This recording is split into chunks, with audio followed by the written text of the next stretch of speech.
this lesson, we're going to review the advanced filter function within Microsoft Excel. Advanced filtering is used to filter data when there's complex criteria. This is a custom way of filtering your tables. The steps in order to create an advanced filter are as follows, as outlined on this screen here. The first step is to set up your criteria. The second step is to select your entire data table.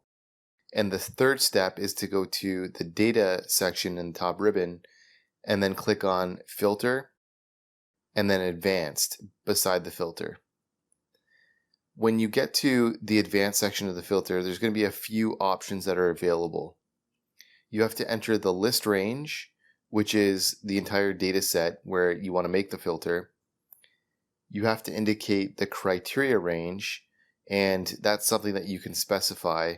And then the copy to is really the location where you want to apply and show the results of the advanced filter. So let's go through an example.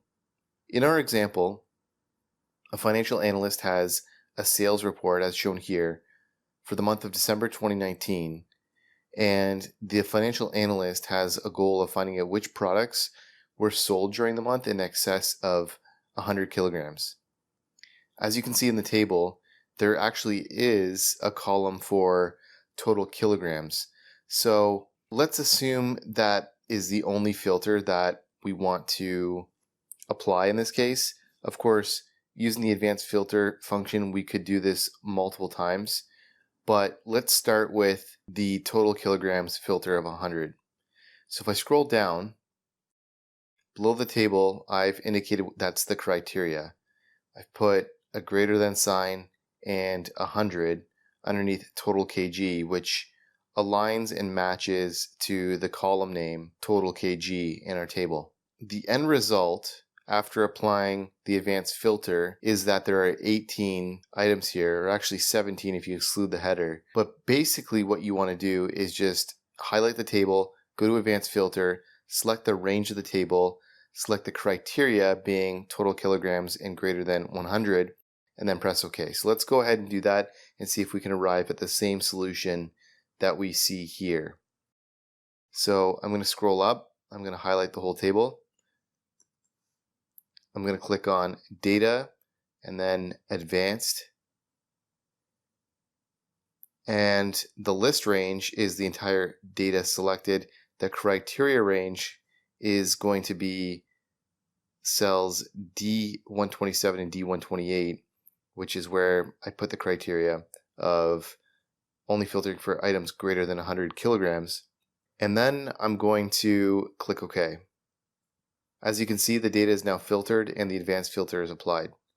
Now I'm going to undo that for a second. If I go back to the advanced filter, you notice that there's a second option here that allows me to choose copy to another location. So if I didn't want the results just filtered in the current selection here, I could copy it to another location by clicking on this ratio button. And I'm going to specify the location where I want the data to be copied. In this case, I'm going to copy it to cells S as in Sam 105, and I'm going to press OK. And when I do that, and I scroll down to S105, I can see the results of the advanced filter are located starting at cell S105.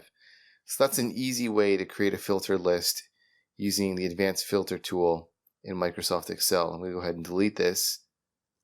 And let's say we wanted to apply multiple conditions.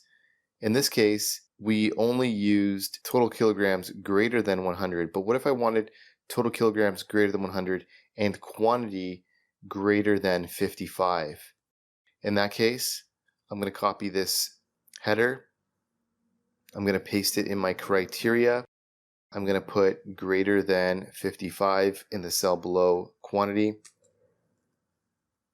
And then I'm going to apply the same process as before, where I'm going to highlight the entire data set. I'm going to click on Data and then Advanced Filter. And for the criteria, I'm going to select multiple criteria this time, the quantity and the total kilograms. And I'm going to copy that data to S105 again, and let's see what happens. And just like that, we've got a reduced subset of data. Total kilograms is greater than 100.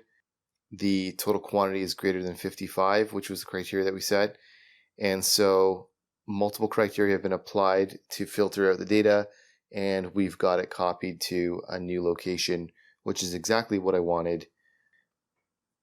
So as you can see, the advanced filter function in Microsoft Excel is not a common one, but can be handy if you're looking to perform some more complex filtering in Excel. Hey guys, thanks for watching this lesson. I hope you enjoyed it. And if you did, I'd really appreciate a like and subscribe from you. And if you want to learn more about Microsoft Excel, check out these videos above. And don't forget to check out our website, commercecurve.com, where we have lots of in-depth finance and accounting courses available with full training workbooks. All of our courses come with complete workbooks of lessons, examples, pre-built financial models, and training video. Hope to see you there.